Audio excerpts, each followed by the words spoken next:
Vamos pegar as nossas Bíblias no livro de Jó. O livro de Jó, ele fica mais ou menos no meio da Bíblia, ele está entre os livros poéticos. Então você vai passar ali antes de Salmos, você vai encontrar o livro de Jó. Nós, nas terças-feiras, nas terças da esperança, nós temos trabalhado assim os personagens da Bíblia, as histórias. Tem sido assim, pelo menos para mim, uma forma dinâmica de talvez a gente trabalhar nas terças-feiras, uma série sequencial. E nós terminamos na semana passada a vida de Abraão, a história de Abraão. E vamos começar a partir de hoje falando sobre Jó. Hoje nosso texto é de capítulo 1, versículo 1 ao 12. Nós vamos trabalhar esse trecho nessa noite. Todos acharam? Podemos ler? Diz assim: havia um homem na terra de Uz, cujo nome era Jó, homem íntegro e reto, temente a Deus, e que se desviava do mal.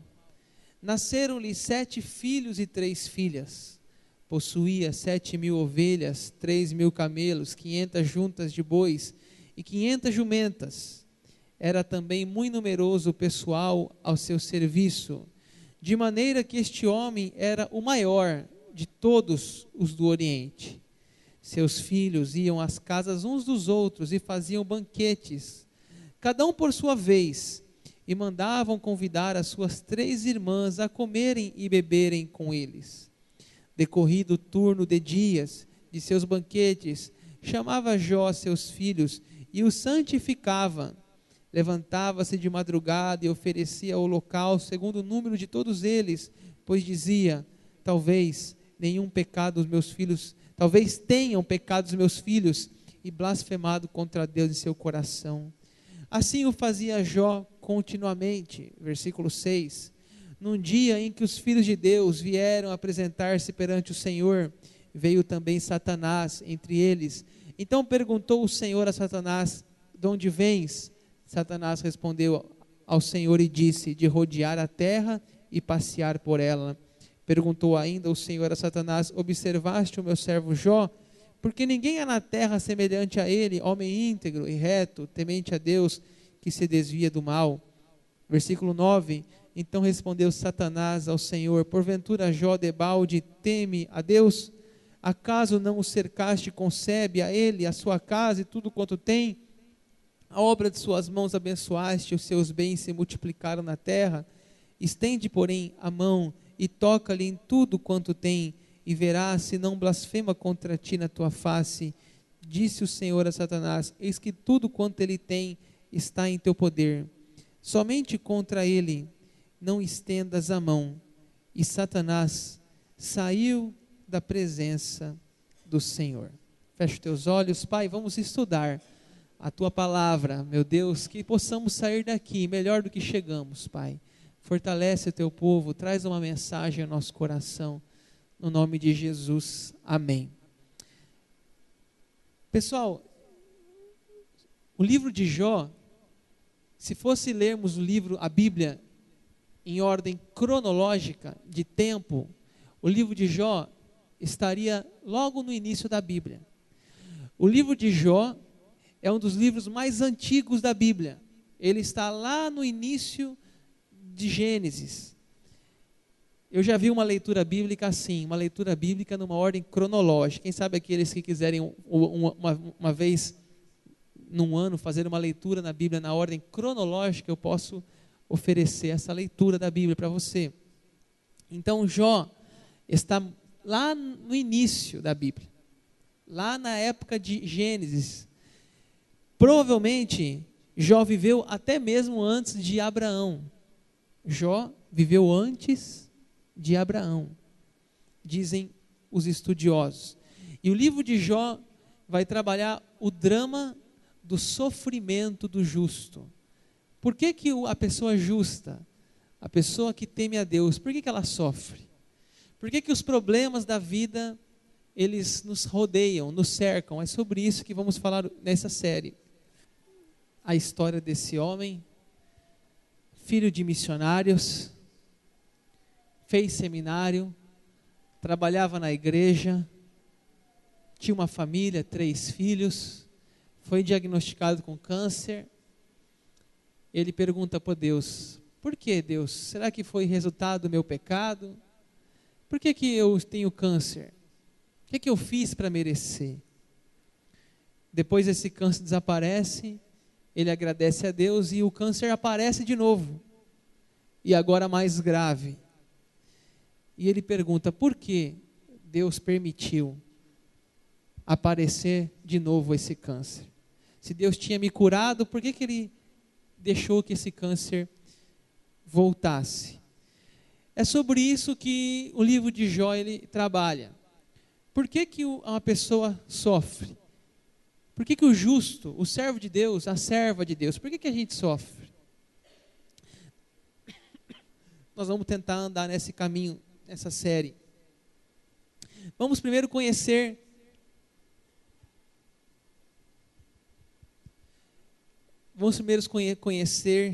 Jó. Versículo 1 diz assim: havia um homem na terra de Uz, cujo nome era Jó, homem íntegro e reto, temente a Deus e que se desviava do mal. Bom, pessoal, aqui já diz que esse homem fugia do mal, se desviava do mal. Esse homem, ele era um homem íntegro, ele temia Deus, um homem que tinha uma vida muito bonita. Versículo 2: nasceram-lhe 7 filhos e 3 filhas. Ele tinha 10 filhos, 7 homens e 3 mulheres. Uma família bonita, está mais ou menos na imagem aí que eu peguei na internet. Tanto de filho, você ter 10 filhos, muitos filhos. Os filhos já estavam adultos nessa época em que nós estamos no texto bíblico. Versículo 3 fala que ele possuía 7.000 ovelhas, está bem na foto aí, olha. 3.000 camelos, 500 juntas de bois, 500 jumentas. E era também muito numeroso o pessoal do seu serviço, de maneira que ele era o maior de todos os do Oriente. Veja bem, pessoal, ele era muito rico, o maior homem mais rico da sua época, ali da sua região, o maior de todos do Oriente. A Bíblia está dizendo que ele tem 7.000 ovelhas, né? O que a ovelha fazia? A lã era vendida, fazia roupa. Ele tinha 3.000 camelos, os camelos serviam de transporte. Ele tinha 1.000 bois, 500 juntas de bois, servia para arar os campos, para trabalhar os campos. E ele tinha também jumentas que davam leite. Então, essa imagem vai mostrar que esse homem era um homem muito rico. Versículo 4. Seus filhos iam à casa uns dos outros, faziam banquetes, cada um por sua vez, e mandavam convidar as suas 3 irmãs a comerem e a beberem com ele. Veja bem, pessoal, Jó tinha uma família saudável, os irmãos se davam bem. Os filhos convidavam um ou outro irmão: olha, vamos lá em casa fazer um churrasco, vamos lá em casa papear, vamos lá em casa, leva os meu sobrinho, vamos lá em casa conversar. Diz a Bíblia que eles faziam banquetes, cada um ia na casa do outro, e as irmãs também estavam envolvidas nessas celebrações. Versículo 5.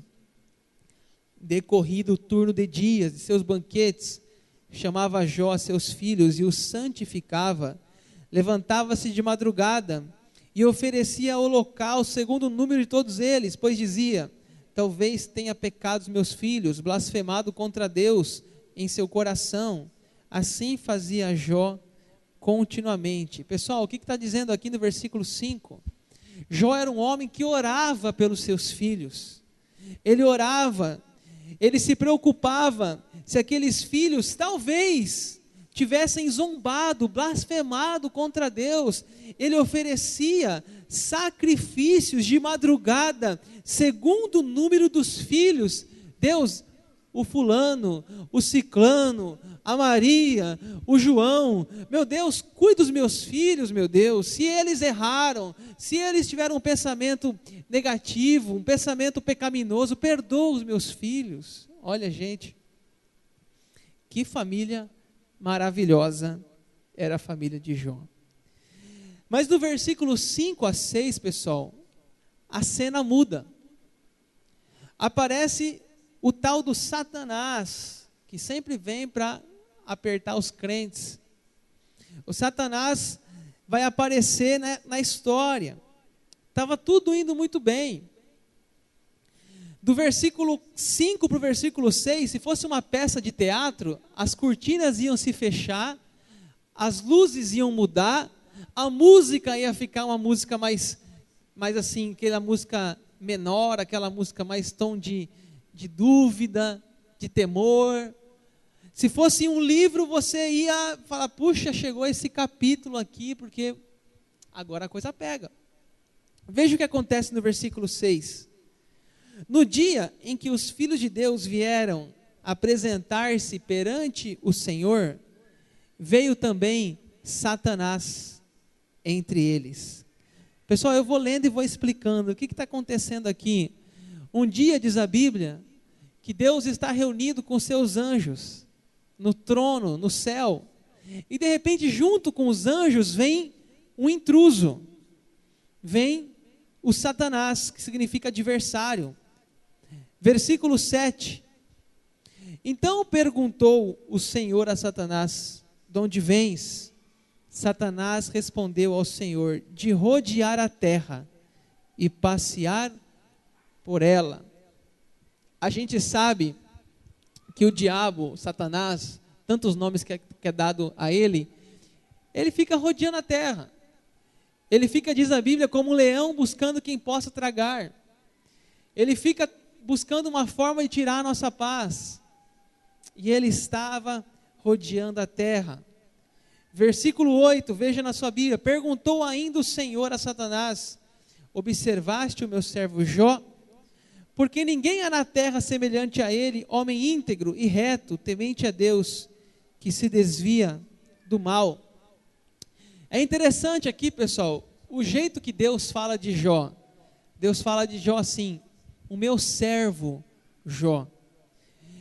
Ninguém na terra igual a ele, temente, que se desvia do mal. O que está dizendo a Bíblia, gente, é que o próprio Deus tinha orgulho de Jó. Jó deixava o coração de Deus orgulhoso, alegre, feliz. Jó era um homem muito, muito especial. Versículo 9, então respondeu Satanás ao Senhor, porventura Jó debalde teme a Deus? Verso 10, acaso não o cercaste, concebe a ele, a sua casa e a tudo quanto tem? A obra de suas mãos abençoaste e os seus bens se multiplicaram na terra. Pessoal, vamos entender, imagine a cena, Deus e o diabo, Deus muito feliz com Jó, mas o diabo fala assim, ele só é assim, Jó, porque ele não tem problema. Jó, ele só é assim, porque você, Deus, cercou a casa dele, a família dele, você abençoou a vida dele, você protegeu ele, e por isso, ele é próspero, por isso, ele tem tudo, por isso, como ele não tem nenhum problema, como ele não tem nenhuma dívida, como os filhos dele não têm problema de relacionamento, a família dele é perfeita, como ele não tem problema com nada, claro, ele só dá orgulho para você, Deus, ele só dá alegria, Ele nunca vai blasfemar, ele nunca vai reclamar. Versículo 11. Estende, porém, a mão e toca-lhe em tudo quanto tem, e verás se não blasfema contra ti na tua face. Olha a proposta do diabo aqui. Deus, você acha que Jó é tudo isso?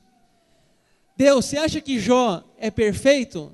Faz o seguinte então, toca nele, toca na vida dele, tira o conforto, tira a paz da sua família, tira a prosperidade, tira os seus bens, deixa a morte chegar na família dele, e você vai ver, Deus, como Jó vai blasfemar contra você. Versículo 12. Disse o Senhor a Satanás: eis que tudo quanto ele tem está em teu poder, somente contra ele não estendas a mão. E Satanás saiu da presença do Senhor. O final do diálogo é o seguinte, pessoal. Deus fala para Satanás assim: Satanás, eu duvido que Jó blasfeme contra mim. Eu duvido. Você quer fazer a aposta? Pode provar Jó. Pode tentá-lo. Só não toca na vida dele. Pode prová-lo. E eu tenho certeza que Jó vai continuar sendo temente, vai continuar me dando alegria, vai continuar fazendo o que é certo. E assim, gente, o diabo saiu da presença de Deus com aquele risinho, aquele riso sinistro. Vamos ver então se Jó vai ser a mesma pessoa agora que a vida dele vai começar os problemas. É sobre isso que relata o versículo 1 a 12. A tentação, a provação. Será que uma pessoa, que os problemas pode mudar uma pessoa? Será que as lutas da vida transformam aquele servo de Deus num ateu? Num homem que blasfema? Essa é a grande questão no livro de Jó. Será que Jó vai manter firme a sua convicção, a sua fé? Ou Jó, agora ele vai esquecer de Deus, porque a vida dele não é mais só flores, mas também choro. Nós vamos ficar aqui hoje no versículo 12, mas antes de eu concluir, eu quero fazer algumas considerações em cima desses versículos. Primeira coisa, nós aprendemos nesse texto que não podemos ver Satanás, mas que ele é real. Pessoal, acreditar em Satanás, a existência dele, é bíblico. Você vê aqui no livro de Jó, Satanás. Você vê Jesus Cristo, apóstolo Paulo, apóstolo Pedro, Apocalipse, todos os livros falam da realidade espiritual, da existência de um adversário. Pessoal, muitas pessoas não acreditam. Eu não acredito no diabo, eu acho que ele não existe. Então você não acredita na Bíblia. Porque a Bíblia fala que existe sim. É claro, a gente não precisa ter medo. A gente não deve assim, eu tenho medo, pastor, tem gente que nem fala esse nome, né? É coisa ruim. Tudo bem, nós não precisamos ficar chamando ele. E a gente não faz isso aqui na igreja. A gente está falando porque o texto bíblico apresenta Satanás, estamos falando sobre o assunto. Mas nós temos que saber que o que Paulo diz em Efésios 6 está totalmente em conexão com o livro de Jó, capítulo 1. Efésios 6 fala: nossa luta não é contra a carne, nem contra o sangue, e sim contra os principados e potestades, contra os dominadores deste mundo tenebroso, contra as forças espirituais do mal. Então, a Bíblia está toda conectada. Pessoal, às vezes alguns vídeos que eu vejo assim, às vezes no Facebook, eu fico olhando algumas atualizações, às vezes eu acho algumas coisas assim nesse sentido. Esses dias eu vi um policial tentando expulsar um demônio de um ladrão, eu achei muito interessante. Porque a função do policial, é claro que não é essa. A gente sabe que a função do policial é prender, etc. Mas eu acho que aquele cara era tão crente que ele viu aquele jovem possesso. E o vídeo que eu assisti na época, ele relata a briga entre o policial, a briga espiritual, entre o policial e o jovem, mas ele não estava batendo naquele jovem, ele estava orando com o jovem, vestido de farda. Inclusive esse policial foi até suspenso das atividades dele, deu até no Jornal Nacional. Mas ele no vídeo ele fala: eu não quero falar com você não, o nome do cara, né? Mas com você, demônio, que está aí dentro. E o demônio está gritando, falando, e ele vai naquela luta, o policial de farda, os colegas policial segurando, e ele orando com o cara, dizendo: sai no nome de Jesus. Eu achei muito interessante. Eu acho que se eu fosse pastor e policial não ia dar certo, ia ser desligado rapidinho também, porque eu ia querer orar com a turma. Eu ia querer chegar nos bandidos, se eu começasse a arrepiar muito, sai no nome de Jesus, né? Mas é claro que a função do policial não é essa, tanto que ele foi desligado.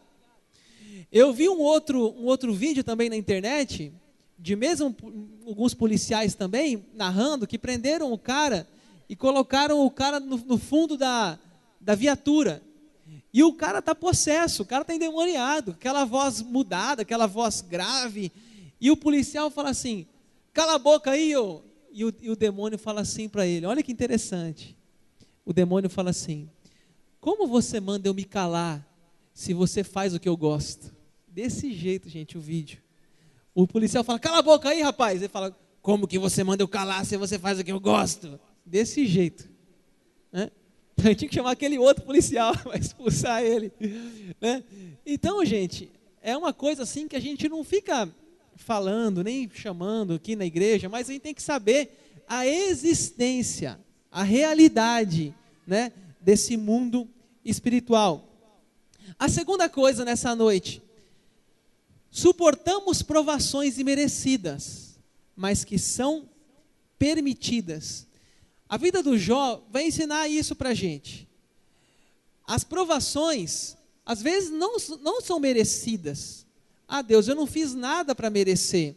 Mas muitas vezes Deus permite, gente. Deus permite, porque o diabo, se você vê no texto, o diabo recebe autorização de Deus. O diabo não tem poder diante de Deus. Deus está sempre no controle das nossas vidas. O diabo fala: posso tentar ele? E Deus fala: pode. Então, mesmo que a gente tenha provação imerecida, elas são permitidas, né? Deus permite.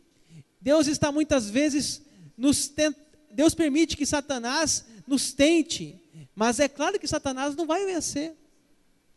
Não vai, porque Deus está sempre no controle. É isso que o livro de Jó nos ensina. Outra coisa que a gente pode aprender aqui nesse capítulo 1: há um plano que não compreenderemos, mas que é o melhor. Como que você explica certas coisas na vida? Não tem explicação. Como você explica a vida de Jó, o sofrimento de Jó? Não tem explicação. Deus, por que tanto sofrimento? Deus, por que pessoas boas sofrem? Tem um versículo na Bíblia que responde isso. Romanos 8, 28. Todas as coisas cooperam para o bem daqueles que amam a Deus. A vida de Jó é um exemplo disso. Por exemplo, Jó foi enganado pelos irmãos. Jó foi traído pelos irmãos. Jó foi jogado numa cova. Foi vendido como escravo, ficou na cadeia, ficou preso, sofreu, padeceu, mas no final da vida dele ele fala assim: Deus me trouxe para cá. Deus me trouxe na frente de vocês. José, pessoal. Corrija aí, gente, falando errado. José. Obrigado, Tiago. Vida de José. Os irmãos traíram. Os irmãos colocaram numa cova. E lá na frente da vida de José, ele fala assim: Deus permitiu que tudo o que aconteceu na minha vida, porque hoje eu sou governador do Egito, e hoje eu posso trazer vocês para cá. Então, gente, é assim a nossa vida, né? Eu tenho, por exemplo, aqui uma ilustração, já estou finalizando já, da casa queimada, né? Diz que um homem saiu em uma viagem, um homem temente a Deus. Durante a viagem, o motor do avião pifou, falhou, o avião pousou com dificuldade no oceano. Esse homem se agarrou em algumas coisas do avião, conservou em vida, ficou boiando, ficou numa ilha, achou uma ilha, conseguiu construir uma pequena estrutura ali de paus, de folhas para abrigo, conseguiu um lugar para dormir ali, conseguiu pescar, comer peixe ali, foi vivendo alguns dias, e um dia ele chega na sua cabaninha, e a cabaninha está pegando fogo, e ele fala assim: Deus, já não basta, Deus, cair de avião, ficar sem comer, sem minha família, sem contato, agora minha cabana pega fogo, Deus, o que está acontecendo? O que é essa minha vida? E nisso, chega uma pessoa, oferecendo ajuda. Como que vocês me encontraram? Nós vimos o sinal da sua fumaça. Nós vimos o sinal que você pedia socorro, e a sua fumaça nós encontramos você aqui.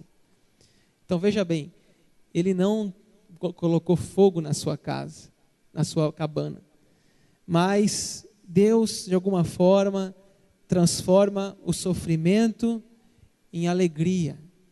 Deus transforma o sofrimento em aprendizado.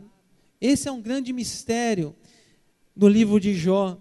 E por último, pessoal, sofremos consequências que não esperávamos, mas que são necessárias. Talvez você hoje mesmo está passando um momento difícil, na família, na vida financeira, no trabalho, na igreja, no casamento. Mas quer saber de uma coisa? Tudo que nós passamos na vida serve de aprendizado. Todas as coisas na vida são necessárias para o nosso amadurecimento. Pessoal, tem uma frase que diz assim, escute bem: a pessoa que a dor não educou será sempre uma criança. A pessoa que a dor não educou, ela será sempre uma criança. As dores da vida, os problemas da vida, eles nos tornam pessoas melhores, gente. Veja o seu filho, por exemplo, dá tudo o que você quer para o seu filho, você vai estragar a criança, vai estragar. Agora, quando você diz não para o seu filho, muitas vezes, não pode, não vai ganhar isso, dá um castigo, dá uma disciplina, você está ensinando o seu filho a ser um cidadão. O livro de Jó nos ensina que sofremos consequências que não esperávamos, mas que elas são necessárias. Romanos 11:34 fala assim: quem conheceu a mente do Senhor? Quem foi o seu conselheiro? Quem deu a ele para que ele venha a ser restituído, gente? Gente, nosso caminho é muito menor do caminho de Deus. Gente, às vezes acontecem situações na nossa vida que a gente não entende o que está acontecendo, mas são pedagógicas, são ensinamentos para nós. Olha, eu tenho certeza disso, que Deus, Ele está no controle da nossa vida, Ele é o Senhor da nossa vida, Ele é soberano. Olha, Ele não pede conselho para a gente. Você imagine você pedir conselho para o seu filho: filho, você acha que nós compramos uma casa ou com uma bicicleta? Você vai falar para o seu filho isso com 4 anos, 5 anos, 10 anos? Por que Deus ia pedir conselho para nós? Se Ele é eterno, se Ele vive toda a eternidade. É claro, gente, que tudo que nós passamos é para o nosso crescimento, porque a Bíblia diz: assim como um pai disciplina o seu filho, assim o Senhor disciplina aqueles que o ama. E outra coisa, hoje um versículo foi lido, Daniel, aqui. Um versículo foi lido aqui hoje na Terça da Esperança, que fala exatamente sobre o homem, bem-aventurado o homem que o Senhor disciplina. Disciplina. Então, irmãos, irmãs, amigos, que Deus, que a gente nos ajude no meio da tribulação a se manter forte, firme, sabendo que uma hora passa, uma hora chega a bonança, e uma hora a gente vai olhar para trás e entender que tudo que vivemos fez parte do crescimento da nossa vida. Tem uma frase aqui que diz assim, ó: a estrada para o céu não é reta, ela tem uma curva chamada aflição, ela tem um quebra-mola chamada tribulação, ela tem farol de advertência chamada prova, e ela tem pneu furado chamado desânimo. Mas se você tiver um step chamado fé, um motor chamado esperança, um seguro chamado amor e um motorista chamado Jesus, você vai chegar num lugar chamado Nova Jerusalém, o reino da glória. E Jesus diz: vem que eu te dou uma carona. Eu te dou uma carona. Vamos fechar os olhos e vamos orar. Pai, agradecemos por essa primeira noite, primeiro estudo do livro de Jó, onde nós vemos aqui, Pai, a questão da aprovação, do Satanás que vem sempre nos atribular, nos provocar, nos desanimar. Mas, Senhor, o Senhor permite, tudo está no seu controle, e nós confiamos em Ti, Pai. Confiamos que a nossa vida está nas suas mãos, Pai, e mesmo as lutas, as dores, os sofrimentos, nada pode nos separar do Teu grande amor, Pai. Ajuda-nos a crescer, em nome de Jesus. Amém.